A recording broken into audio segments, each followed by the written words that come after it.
Hello, hello! Get ready for another unboxing on the Scottish Watches Unboxing channel. Today, get ready for some Game Boy Commodore 64 vibes with the lovely Mark II Project 300 unboxing. This is the Omega Speedmaster Mark II.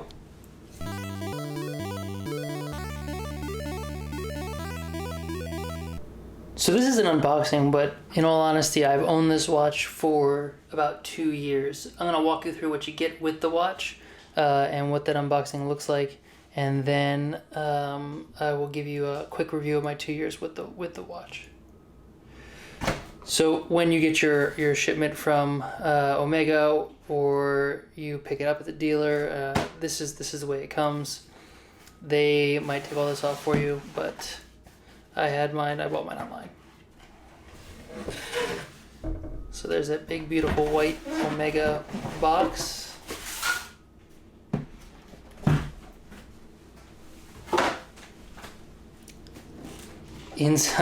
Inside the outer white box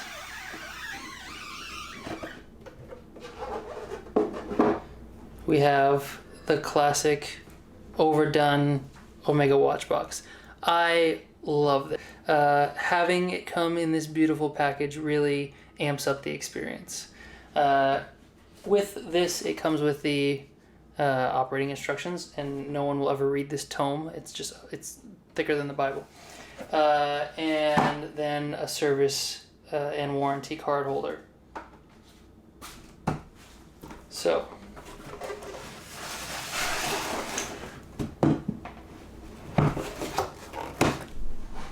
in the box itself, you can see there's a beautiful little inlaid Omega logo, and then there is a button.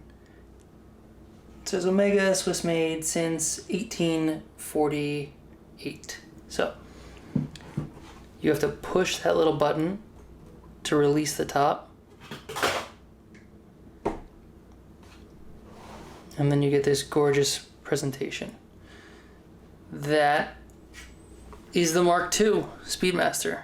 Now this is the reissue of the Mark II Speedmaster. The original Mark II came out in the 70s. It was what Omega had designed to replace the original Speedmaster for manned spaceflight, and NASA decided they didn't want to go through all the testing to qualify a new watch. So they still built it. Omega still built it and still sold it.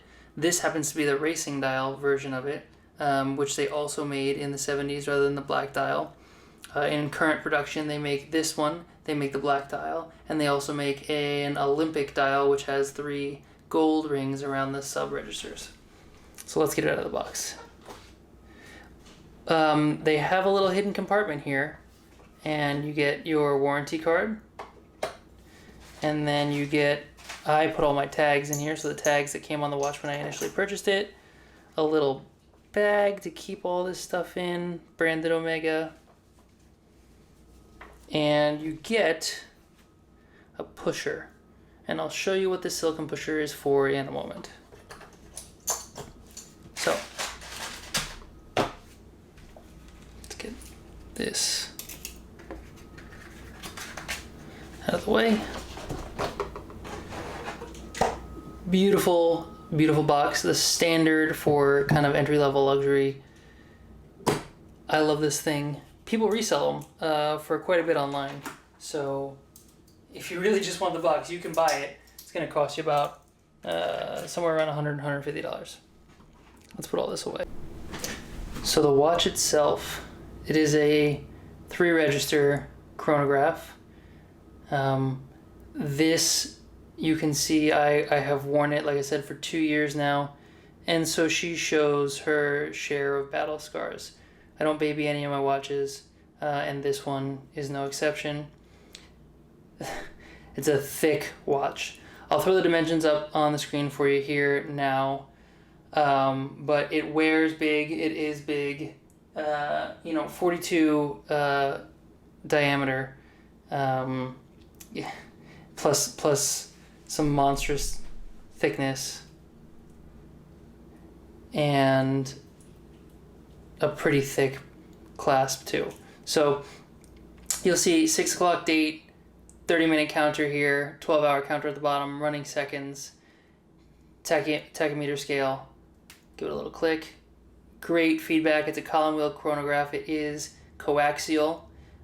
This is not one of their full in-house movements. This is actually a movement based on the 7750, the Valjoux 7750.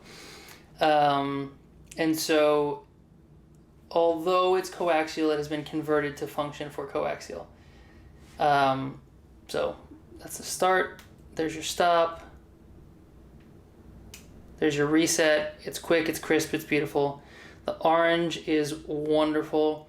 This gray dial it just shimmers under different light. I mean, you can see it right there.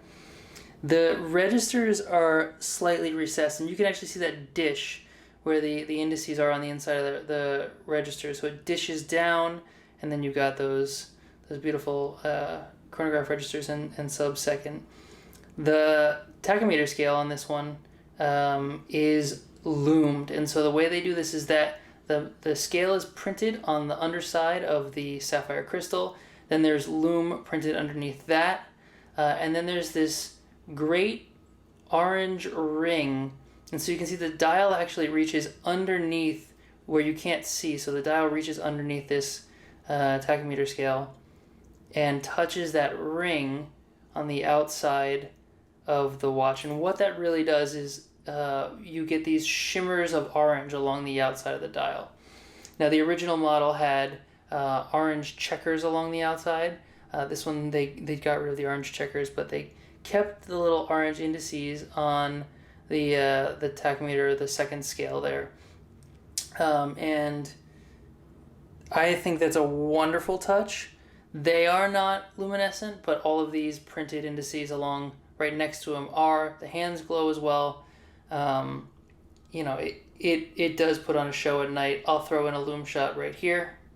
You can see that tack is loomed, and then the hour indices, minute, and hour hand, as well as the chronograph second hand. And in fact, what we can do here is, let's see. And there you can see the chrono moving away. And so you can see how bright that was. We've got sunburst brushing all along the edges of that watch, up here in this face. Kind of a tonneau case to it, polished chamfers here, and what would be the lugs, these hooded lugs. And so you have kind of a flat end-link bracelet there. High polish, or what was before I scratched it, on the edges there. And again down in the bottom here, and then a brushed side case, brush mid case there. Signed Omega crown, which you would expect. And on the case back, you get your Speedmaster case back. Column wheel, silicon balance spring, so it's amagnetic or anti-magnetic.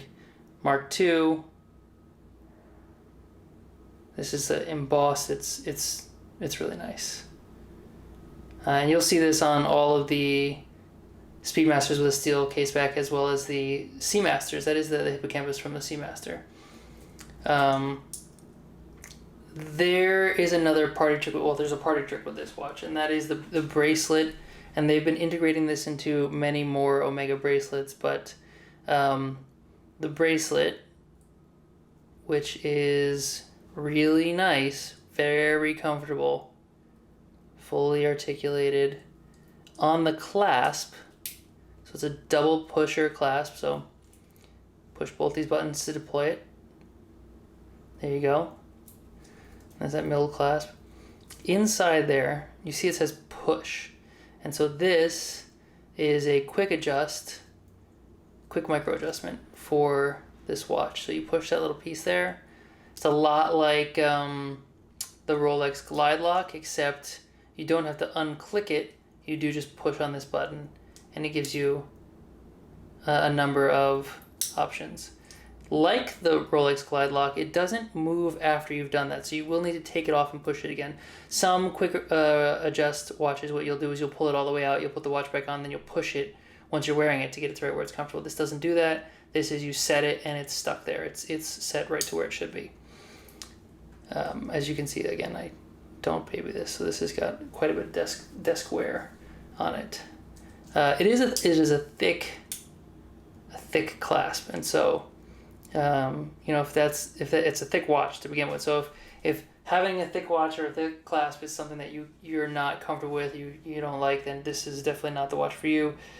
If you want a Speedmaster and you want one that's a little different, that isn't some kind of limited edition run that the prices have been jacked up on for no reason, these are still available. There's been rumors that they are going to discontinue this watch. It isn't really in line with the rest of the Speedmasters in the sense that it's not an in-house movement. It is an older movement. It's not the Moon watch. It's not ceramic. It's not any of the new high-end stuff that they're doing. But it is currently still in their lineup. You can go to an Omega boutique or anyone that sells any authorized retailer, and you can try this on. I would definitely advise you do that before purchasing because it is large. 100 meters of water resistance. I wouldn't take it swimming, but it's water resistant more than the Moon watch is, which is great. I'm never worried about whatever washing dishes or getting caught in the rain or anything like that. It's not a concern of mine. Something Omega could have done that they didn't do is to put a color-matched date wheel in here, a gray date wheel. I mean, they could have even done something fun like orange numbers on the black instead of just the white. But they didn't.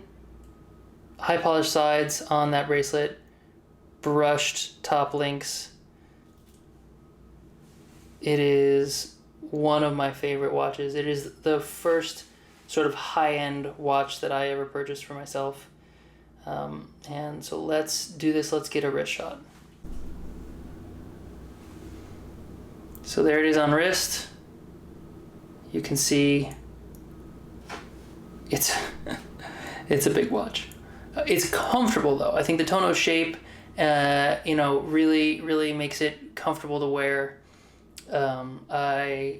It's not gonna fit under a cuff. This is not something you wear under a button up or with a dress shirt. This is definitely a sports watch. This is a t-shirt or weekend watch. I mean, if you can roll your cuffs, I guess that you can do that. But this is a big watch. I'll just give you one last look here.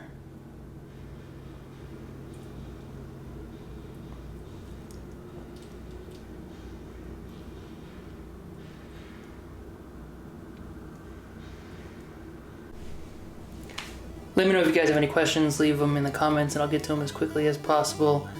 And I'll throw up any stats that I missed here. Thanks for watching.